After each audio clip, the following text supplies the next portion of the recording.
Hello दोस्तों, हम लोग रूट ऑफ ड्रग एडमिनिस्ट्रेशन के नेक्स्ट वीडियो में सिस्टमिक रूट के बारे में देखेंगे, जिसमें हम इंटरनल लास्ट वीडियो में डिस्कस किए थे। आज हम लोग देखेंगे पेरेंटल रूट के बारे में।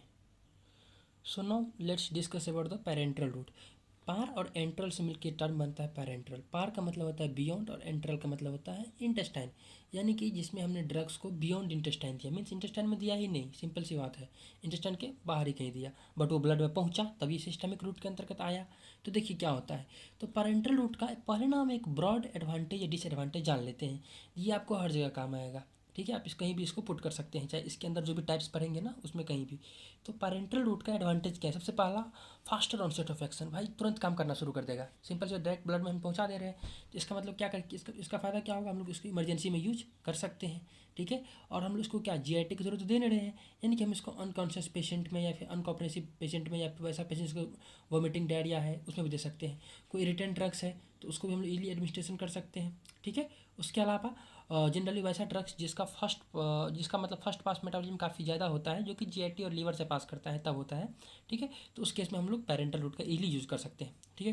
यानी कि ये जो ड्रग होगा पर्टिकुलर पेरेंटल रूट के थ्रू देंगे तो फर्स्ट पास मेटाबॉलिज्म को बाईपास कर देगा, ठीक है। सिमिलरली वैसा ड्रग्स जो कि बहुत इजीली डिस्ट्रॉय हो जाता है डाइजेस्टिव जूसेस से, डाइजेस्टिव एंजाइम से, तो उसके लिए हम लोग पेरेंटल रूट का यूज कर सकते हैं, ठीक है। The next one is disadvantage. Disadvantage में हम लोग देखते हैं कि क्या क्या इसका डिसएडवांटेज है। सबसे पहला बात, हमको एक असेप्टिक कंडीशन चाहिए। जैसे आप देखिए होइएगा कि अगर हम लोग इंट्रावेनसली कोई चीज़ इंजेक्ट करते हैं तो पहले वहाँ पे ना स्प्रिट और कॉटन से इस तरह से रब किया जाता है, ठीक है। रब करने के बाद हम लोग उसमें इजीली इंजेक्ट करते हैं, तो एक असेप्टिक कंडीशन चाहिए। सिमिलरली ये काफ़ी एक्सपेंसिव होता है, ये थोड़ा सा एक समस्या एक्सपेंसिव होता है। The next one is required invasive technique, है ना। एक इन्वेसिव टेक्निक चाहिए। तो अगर इन्वेसिव टेक्निक चाहिए तो इसके लिए आपको जनरली सेल्फ एडमिनिस्ट्रेशन तो किया नहीं जा सकता है, तो usually not self administrate. Similarly अगर इन्वेसिव टेक्निक है तो ये पेनफुल तो होगा ही, तो ये पेनफुल है। और मान लीजिए कि कोई अच्छा एक्सपर्ट नहीं है, कोई चोरवा आदमी था जो जाके पता चला वही आईवी देना शुरू कर दिया, तो पता चला कि उससे वो लोकल इंजरी करा दिया, तो local injury to the nerves और वेसल्स हो सकता है। तो ये था पेरेंटल रूट का एडवांटेज और डिसएडवांटेज। अब हम लोग ब्रॉडली देखेंगे पेरेंटल रूट्स के वेरियस टाइप्स के बारे में। तो पेरेंटल रूट्स का पहला टाइप हम लोग बात करेंगे इनहेलेशनल रूट के बारे में। तो इनहेलेशन से कैसे कैसे ड्रग्स देते हैं देखते हैं। इनहेलेशन का बेसिक मतलब होता है कि हमने कोई चीज़ ना मतलब ओरल कैविटी मतलब जनरली नेजल कैविटी के थ्रू दिया, जो कि एल्वोलाई, वेरी इंपॉर्टेंट, एल्वोलाई के लेवल पे एब्जॉर्ब होकर ब्लड में पहुंचा, ठीक है।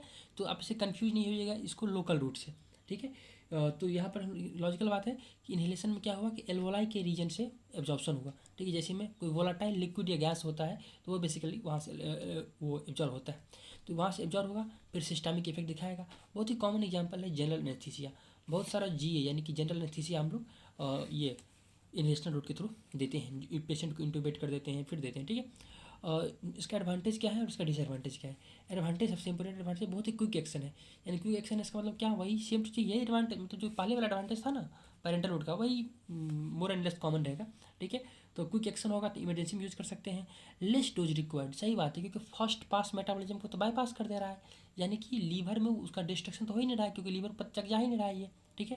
यानी फर्स्ट पास मेटाबॉलिज्म को बाईपास कर दिया, तो लो डोज चाहिए, लेस डोज रिक्वायर्ड। अब जरा सोच के देखिए, अगर ब्लड में लेस डोज में ड्रग्स गया, ठीक है, less dose in the sense कि एक्सेस नहीं गया, जितना चाहिए उतना ही गया, तो उसका टॉक्सिटी भी कम होगा, तो लेस सिस्टमिक टॉक्सिसिटी, ठीक है। और हम लोग क्या कर सकते हैं, अमाउंट ऑफ ड्रग रेगुलेट कर सकते हैं, मतलब कितना ड्रग चाहिए उतना ही ड्रग इंसर्ट किया जाएगा, ठीक है। तो ये इसका कुछ एडवांटेज क्या है। डिसएडवांटेज क्या है, लोकल इरिटेशन, यानी कि अगर डेफिनेटली आप इनहेलेशनल रूट से कोई ड्रग दे रहे हैं तो लोकली वो इरिटेशन करा सकता है, जिससे कारण क्या कर सकता है, वो रिस्पिरेटरी सेक्रेशन को बढ़ा सकता है। तो जरा सोचिए कि लॉट ऑफ रिस्पिरेटरी सेक्रेशन होने लगेगा तो क्या होगा, एयरवे ब्लॉकेज होने का चांस बढ़ जाएगा। Similarly local irritate bronchospasm करा सकता है, तो इससे एयरवे ब्लॉकेज हो सकता है, अस्थमा टाइप फीलिंग आएगा, ठीक है। उसके बाद नेक्स्ट वन इज इंजेक्शन, ठीक है, बहुत इंपॉर्टेंट टॉपिक है ये। इंजेक्शन के बारे में बात करते हैं, ठीक है। इंजेक्शन के ढेरों सारे टाइप्स होते हैं, मतलब पिछले वीडियो में बात भी की, जैसे इंट्राडर्मल हुआ, subcutaneous, intravascular, intravenous, intramuscular, intrathecal and so on. तो हम लोग सबसे पहला देखेंगे इंट्राडर्मल के बारे में। ना भाई इंट्राडर्मल भाई कहाँ देंगे, डर्मिस में देंगे, कितना आसान है। तो drug into the layer of skin, skin में डर्मिस होता है, स्ट्रेटम कॉर्नियम होता है, तो नहीं जाना है आपको, ठीक है। बस इतना जान लीजिए कि ड्रग को हम लोग एक स्किन के लेयर में डाल देते हैं, इसका नाम है डर्मिस। जैसे बहुत ही फेमस है बीसीजी वैक्सीनेशन, आई होप कि आप सभी बीसीजी से वैक्सीनेट होइएगा। तो बीसीजी वैक्सीनेशन हम लोग इंट्राडर्मल देते हैं, जनरली एक ब्लेब फॉर्मेशन हो जाता है, वहाँ पर एक परमानेंट स्कार भी रह जाता है, तो वो पैथो की बात है थोड़ा सा। तो इंट्राडर्मल क्या करते हैं, हम लोग ड्रग को इंजेक्ट करते हैं कहाँ पे, स्किन में, example BCG vaccination. The next one is subcutaneous route. नाम है सबक्यूटेनियस, इसका मतलब क्या होगा, हम लोग डालेंगे कहाँ, सबक्यूटेनियस टिश्यू में। बट बिफोर डैट मैं आपको जनरल आइडिया देता हूँ बेसिक एनाटॉमी का। देखिए सबसे पहले जो लेयर होता है ना उसको बोलते हैं इपिथेलियम, स्किन का लेयर है ये सब, ठीक है। सबसे पहला को बोलते हैं हम लोग इपिथेलियम। इपिथेलियम के नीचे होता है जनरली, या फिर इसको मतलब आप एपिडर्मिस ही बोल सकते हैं, to more precise epidermis, not epithelium, epidermis, ठीक है। एपिडर्मिस होगी, इसको काट दीजिए एपिडर्मिस। उसके नीचे होगा क्या, डर्मिस होगा। तो इंटरडर्मल में इसी डर्मिस देंगे। इसके नीचे अगर आप जाइएगा ना तो आपको मिलेगा सबक्यूटेनियस टिश्यू, ठीक है। और फिर इसके नीचे आपको मसल्स बोन्स मिलेगा, तो एक अलग बात है। तो देखिए जरा सोच के देखिए, डर्मिस में डालना था डर्मिस में डाल दिए, सबक्यूटेनियस टिश्यू में डालना है तो इसमें डाल दिए, ठीक है। तो सबक्यूटेनियस टिश्यू यानी सबक्यूटेनियस टिश्यू में इंजेक्शन देते हैं। बहुत ही फेमस एग्जाम्पल है इसका insulin. Insulin generally subcutaneous tissue में लिया जाता है, ठीक है। इसका एडवांटेज क्या है, डिसएडवांटेज क्या है। एडवांटेज ये है सेल्फ एडमिनिस्ट्रेशन। देखिए इंसुलिन इसका एक एग्जाम्पल है, ठीक है।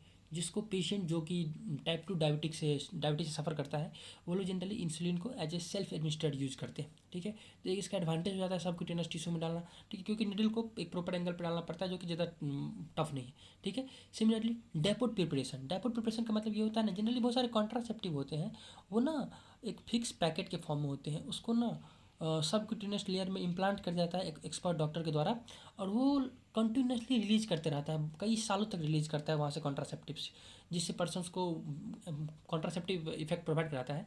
तो डेपोट प्रिपरेशन को हम लोग सबक्यूटेनियसली इंजेक्ट करते हैं, ठीक है। जैसे एक नॉर प्लांट बहुत ही अच्छा वो कॉन्ट्रासेप्टिव है, तो nor plant for contraceptive, idea लग गया। चलिए आगे बढ़ते हैं हम लोग डिसएडवांटेज के बारे में। डिसएडवांटेज का मतलब ये हुआ कि suitable only for non irritant drug, very important. अब जरा सोच के देखिए, अगर सबक्यूटेनियस टिश्यू में कोई इरिटेंट ड्रग डाल देगा, पता चलेगा पर्सन दिन भर वहाँ खुजली कर रहा है ना। तो suitable only for the non irritant drugs, non irritant drugs के लिए केवल ये सूटेबल है। The next one is slow drug absorption, therefore not suitable in emergency. सही बात है, हमने क्या किया, सबक्यूटेनियस टिश्यू में दिया, ब्लड वेसल्स इसके इधर उधर है, या फिर उसके नीचे बोन मसल्स है, यहाँ से ना बहुत धीरे धीरे एब्जॉर्ब होता है। जैसे अभी नॉर प्लांट का हम डिस्कस किए थे ना, बहुत स्लो रिलीज करता है, तो स्लो रिलीज करेगा तो हम लोग इमरजेंसी में इसका यूज नहीं कर सकते हैं, है ना। तो ये सब कुछ स्पेशल पॉइंट है जो कि नॉर्मल एडवांटेज डिसएडवांटेज से थोड़ा सा डिफर कर रहा है, ठीक है। चलिए आगे बात करते हैं हम लोग।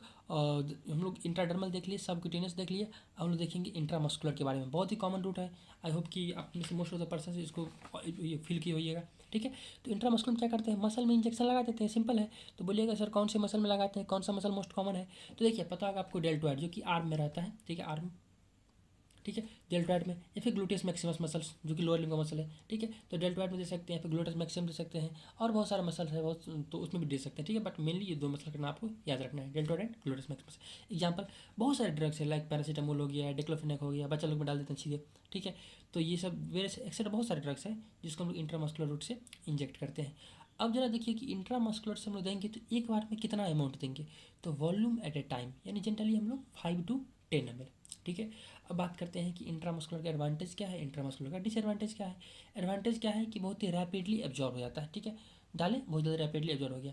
और बाकी जितने भी एडवांटेज हम लोग यहाँ पढ़े थे ना, ये पेरेंटल रूट वाले में, ये वाला पॉइंट, ये सारे के सारे एडवांटेज यहाँ भी होगा। इसलिए देखिए आप लिख दिए हैं same as the parental route, खुशी की बात है क्योंकि आपको दोबारा याद नहीं करना पड़ेगा। डिसएडवांटेज क्या है, जनरली आपको पता होगा, जनरली कोई भी जो हम लोग यहाँ भी बात किए थे ये वाला, ये सारे रिपीट होंगे, ठीक है। ये आप यहाँ पर इजीली यहाँ पर पुट कर सकते हो। तो वही हम भी लिखे हैं कि ऑसेप्टिक कंडीशन चाहिए डेफिनेटली, एक ताकि इन्फेक्शन ना हो यहाँ पर, लोकल इन्फेक्शन ना हो, और यहाँ बहुत दुख की बात है, पेनफुल होता है, ठीक है। और सेल्फ एडमिनिस्ट्रेशन इसमें करना बहुत ही टफ है, नहीं कर सकते हैं। बाकी डिसएडवांटेज ऊपर वाले की तरह ही सेम टू सेम है, ठीक है। Moving forward in the injection, हम लोग इंजेक्शन में फोर्थ पॉइंट देखते हैं इंट्रावेनस रूट, बहुत ही फेमस है और इम्पोर्टेंट भी है, ठीक है। इंट्रावेनस रूट में हमने क्या किया, ड्रग को वेन में दिया, वेन से ब्लड में किया। अब ब्लड में जाने के बाद आपको पता होगा उन्होंने क्या किया, अपना सिस्टेमिक इफेक्ट दिखा दिया जिस चीज़ के लिए उसे बनाया गया था, ठीक है।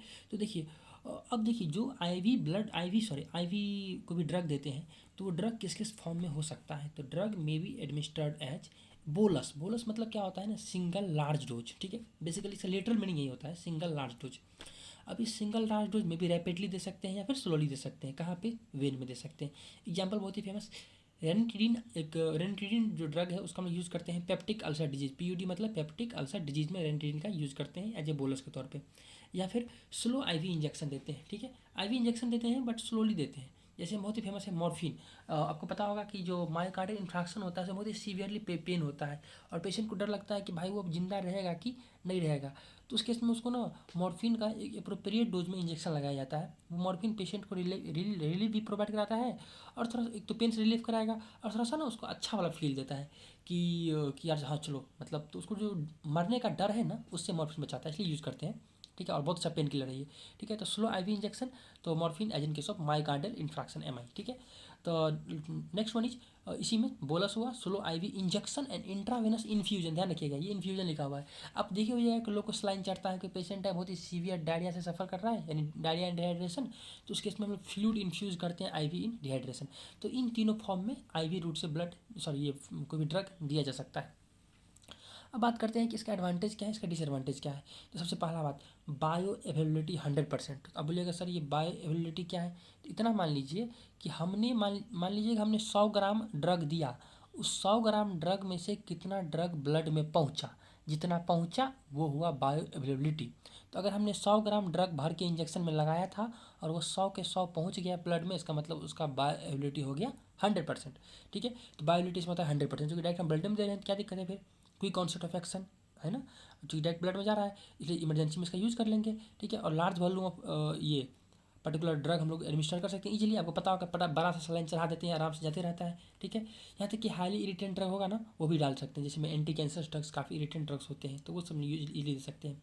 Hypertonic solution can be infuse, जैसे मतलब आपको पता होगा जो सेरेब्रल एडिमा का केस होता है उस केस में हम लोग मैनिटॉल ड्रग ऑफ चॉइस होता है सेरेब्रल एडिमा में। ठीक है, तो ये मैनिटॉल का यूज़ करते हैं, 20% मैनिटॉल होता है जो कि हाईली मतलब हाइपरटोनिक सॉल्यूशन है, जिसको हम लोग ईजिली आईवी दे सकते हैं। ठीक है, डिसएडवांटेज क्या है, देखिए एक दर्द तो होगा, पेन तो बहुत सारे होते हैं। ठीक है, तो डिसएडवांटेज में क्या है, पेन। एक तो हम लोग नहीं लिखे हैं, आप लिख लीजिए, कोई दिक्कत नहीं है। उसके अलावा एक बहुत ही फेमस होता है थ्रम्बोफ्लेबाइटिस। ठीक है, इन्फ्लामेशन ऑफ द वेन। अब देखिए जहाँ से ब्लड जहाँ से हमने इंजेक्ट किया हो सकता है कुछ वेन का इन्फ्लामेशन हो जाए। ठीक है, थ्रम्बोफ्लेबाइटिस एंड इन्फ्लामेशन ऑफ वेन। इसमें सेल्फ एडमिनिस्ट्रेशन आसान नहीं है भैया। ठीक है, self administration very difficult. Similarly एक ऑसेप्टिक कंडीशन हमको चाहिए, है ना, नहीं तो पता चला क्या कि हम लोग ड्रग दे रहे थे और इन्फेक्शन हो गया। ठीक है, तो ऑसेप्टिक कंडीशन चाहिए। अगर कुछ और आदमी देगा तो नर्व्स एंड वेसल्स का इंजरी हो सकता है। ठीक है, similarly depot preparation can not be given in the IV. जैसे हम लोग बात की थी ना पीछे सबक्यूटेनियस के केस में डेपोट प्रिपरेशन नॉर प्लांट का दे रहे थे। ठीक है, तो इस केस में डेपोट प्रिपरेशन नहीं दे सकते हैं। ठीक है, क्यों, क्योंकि भाई सबक्यूटेनियस में क्या रहता, सबक्यूटेनियस एक पर्टिकुलर लेयर है वहाँ जाकर रह रहा था और रह के स्लोली रिलीज कर रहा था। बट अगर हम पता चला आईवी में दिए तो अंदर ब्लड में सब घुल गया, मेटाबोलाइज हो गया, तो उस सब के कारण हम लोग इस डबल प्रिपरेशन इसमें नहीं दे सकते हैं। तो ये हुआ इंट्रावेनस रूट के बारे में। ठीक है, अब हम next one is intrathecal route. Intrathecal route मतलब हम पहले बताए थे कि लास्ट वीडियो में कि हम लोग सब इलेक्ट्रोनाइट स्पेस में डायरेक्ट इंजेक्ट कर देते हैं, जैसे में लिग्नोकेन स्पाइनल एनेस्थीसिया अगर हमको इंजेक्ट करना है तो उस केस में हम लोग ये लिग्नोकेन का यूज़ करते हैं एज ए स्पाइनल एनेस्थीसिया सब इलेक्ट्रोनाइट स्पेस में। जिन्हें लोअर लिम का सर्जरी करते हैं ना तो इसका यूज़ किया जाता है, या फिर बहुत सारे वीमेन में ये गायनी रिलेटेड सर्जरी होता है तो उसमें यूज़ करते हैं। ठीक है, तो देखिए हम लोगों ने देखा पैरेंटल रूट में हमने पहला देखा एक ये इनहेलेशन, दूसरा देखा injection, and the last one is वो बहुत इंपॉर्टेंट है ये ट्रांसडर्मल रूट। ठीक है, इसी को हम लोग बोलते हैं ट्रांसडर्मल थेरापेटिक सिस्टम। देखिए इस डिवाइस को समझते हैं सारा कुछ अब क्लियर हो जाएगा इसी से। देखिए ये एक डिवाइस है। ठीक है, तो ये ना एज ए पैच रहता है। ठीक है, जैसे मान लीजिए कि ये स्किन है ना, तो इस स्किन के ऊपर में ना इस पैच को लगा दिया जाता है और ये पैच क्या करता है ना धीरे धीरे, मान लीजिए ये स्किन था, ये पूरा मान लीजिए हाथ है, हैंड है ये। ठीक है, ये हैंड है, तो यहाँ पर लगा दिए, यहाँ से धीरे धीरे ये ना ड्रग को डिलीवर करते रहता है, नीचे ब्लड ब्लड होगा, इसके थोड़ा काम धंधा करेगा जिसके लिए इसको बनाया गया है ना। तो इसमें यही डिवाइस, इस पर्टिकुलर डिवाइस को हम लोग यहाँ पर देखने समझने की कोशिश करते हैं क्या है ये। ठीक है, होता क्या है कि देखिए ये जो पार्ट सबसे ऊपर में ना एक बैकिंग लेयर होता है, बस बैकिंग का काम कुछ नहीं होता है, बस एक सपोर्ट प्रोवाइड कराना कि हाँ भाई चलो ड्रग इसके अंदर बढ़िया से रहेगा। ठीक है, उसके अलावा आता है यहाँ पर drug reservoir, very important chapter. Drug reservoir में क्या होता है ना, ड्रग प्रेजेंट रहता है, it may be in the form of कोई पैच के फॉर्म हो सकता है, ऑइंटमेंट के फॉर्म में हो सकता है। उसके अलावा देखिए ये पूरा ड्रग डी जो दिख रहा है ना आपको, पूरा ड्रग भरा हुआ है। उसके बाद यहाँ पर आप देख सकते हैं एक ब्लॉक टाइप है, एक्चुअली ब्लॉक होता नहीं, बहुत ही थिन लेयर होता है, इसको बोलते हैं रेट कंट्रोलिंग मेम्ब्रेन। ठीक है, कई बुक में आपको ऐसा मिल सकता है रेट कंट्रोलिंग माइक्रोपोर मेम्ब्रेन। ठीक है, वो भी दोनों सही है, कोई खास दिक्कत नहीं है, आसान सा नाम याद कीजिए, क्यों इतना भारी भरकम नाम याद कीजिएगा। तो रेट कंट्रोलिंग मेम्ब्रेन। ठीक है, उसके अलावा देखिए ये एडहेसिव लेयर होता है, नाम है एडहेसिव लेयर, मतलब इसका काम क्या होगा भाई, ये एडहेयर कर जाए किसके साथ, स्किन के साथ। ठीक है, और देखिए सबसे बाहर की तरफ एक लेयर होगा आउटर लेयर, नाम है आउटर लेयर। आउटर लेयर जो होता है ना, देखिए ये जो डिवाइस आपको दिख रहा है ना, ये नया नया डिवाइस है, ठीक है। अगर आपको चिपकाना होगा ना स्किन पे, तो आपको ना ये आउटर लेयर को यहाँ उतार के फेंकना पड़ेगा, हटाना पड़ेगा। We have to peel off this outer layer. तो outer layer peeled off before applying on the skin, ठीक है। इसको यहाँ से हटा देंगे, फिर जाकर उसको चिपका देंगे। तो चिपका देंगे तो क्या हो जाएगा, लॉजिकल बात है, यहाँ से इजीली ड्रग डिलीवर हो जाएगा। यहाँ तक समझ में आ गया होगा, आई होप सो। देखते हैं एग्जाम्पल कि इसकी ड्रग को इस तरह से डिलीवर किया जाता है। देखिए बहुत ही फेमस ड्रग होता है स्कोपोलामाइन, हाइसिन भी बोलते हैं इसको, पढ़ेंगे, एट्रोपिन का भाई है, ठीक है। तो ये scopolamine patch for the motion sickness. Motion sickness पता होगा, जब आदमी घूमने जाता है, ठीक है, तो चक्कर आते रहता है, मोशन उल्टी उल्टी होता है, बहुत सारी चीज़। तो मोशन सिकनेस से प्रिवेंट करने के लिए स्कोपोलामाइन यानी हाइसिन को यूज़ करते हैं। सिमिलरली एंटीजी नाइट्रो ये ग्लिसरीन जो होता है, ठीक है, एंटीजी एंजाना प्रोफाइलेक्सिस, किसी पेशेंट को एंजाना से बचने के लिए जनरली, ठीक है, एंटीजी को एज ए पैच यूज करते हैं। अब बोलिएगा सर इसका एडवांटेज डिसएडवांटेज बताया नहीं, तो बता देता हूँ मैं भी आपको। एडवांटेज क्या है, सबसे पहला बात, सेल्फ एडमिनिस्ट्रेशन कर सकते हैं। करना क्या है भाई, लेना है, उतारना है, ऐसे पटाख से चिपका देना है, सिंपल सी बात है। तो सेल्फ एडमिनिस्ट्रेशन पॉसिबल है। पेशेंट का कंप्लायंस बहुत अच्छा होता है इसमें, क्योंकि भाई उसको मेहनत करना ही नहीं पड़ रहा, बस स्किन पे चिपका, भाई क्या दिक्कत है, पता चला खूबसूरती के लिए चिपका लिया था, ठीक है, बट ऐसा नहीं है, ठीक है। पेशेंट कंप्लायंस इसमें काफ़ी अच्छा होता है, ठीक है, जोक सपाट। Next one is prolong duration of action, ठीक है। अब सही बात है यार, स्किन पर आराम से चिपका हुआ है, बंदा मस्ती में है, ठीक है, और ये आराम आराम से ड्रग यहाँ से रिलीज़ कर रहा है, ठीक है, कोई दिक्कत नहीं है। तो प्रोलॉन्ग ड्यूरेशन ऑफ एक्शन, ये बहुत लंबा टाइम तक एक्शन दिखाता है, धीरे धीरे ड्रग रिलीज करता है, ठीक है। उसके बाद रिड्यूस सिस्टमिक साइड इफेक्ट, ठीक है। अब देखिए हाई डोज देता नहीं, प्रोलॉन्ग देता है, धीरे धीरे रिलीज करता है, तो सिस्टमिक साइड इफेक्ट भी कम होता है। Maintain constant concentration in the plasma, ठीक है। अब देखिए एक लोडिंग डोज पढ़ेंगे हम लोग आगे, ठीक है। तो ब्लड में ना एक कांस्टेंट ड्रग का लेवल बना होना चाहिए, ताकि वो अपना इफेक्ट हमेशा एक कांस्टेंट रेट से दिखा सके। तो इसके थ्रू ये कांस्टेंट रिलीज़ कर रहा है, तो कांस्टेंट रिलीज़ करेगा तो प्लाज्मा में कंसंट्रेशन भी कांस्टेंट बना रहेगा, ठीक है। और सबसे इंपॉर्टेंट बात, नो फर्स्ट पास मेटाबॉलिज्म, क्योंकि इसमें लीवर में तो जाने का कोई चक्कर ही नहीं, स्किन से डायरेक्ट जा रहा है ब्लड में। तो भाई जब स्किन से जाएगा ब्लड में, तो फर्स्ट पास मेटाबॉलिज्म जो कि लीवर में होता है बेसिकली, आप इतना समझ लीजिए लीवर में होता है, तो लीवर में ये गया ही नहीं, है ना, तो फिर दिक्कत ही नहीं इसके साथ कुछ। And the next one is disadvantage. Disadvantage क्या है इसका, भाई ये महंगा है, अरे बहुत इंडिया में बहुत पैसा की कमी है, ठीक है। ये पहली बात ये एक्सपेंसिव है, ठीक है, तो गरीब लोग अफोर्ड नहीं कर पाएगा। Next one is local irritation, सही बात है, अगर स्किन पे चिपका दिया जाएगा तो लोकल इरिटेशन कॉज कराएगा, जैसे में डर्मेटाइटिस करा सकता है या फिर ईचिंग करा सकता है। तो these are the very minor serious, I think these are the serious concern, ठीक है। उसके अलावा देखिए ये एक बहुत बड़ा कंसर्न है, जैसे हम क्या होगा, पता चला कि स्किन पे लगाए थे और पता नहीं चला, बट गिर गया कहीं पर, तो पैच फॉल ऑफ अननोटिस्ड, ठीक है। तो अननोटिसली वो पैच फॉल कर गया, तो ये भी इसका एक बहुत बड़ा डिसएडवांटेज है।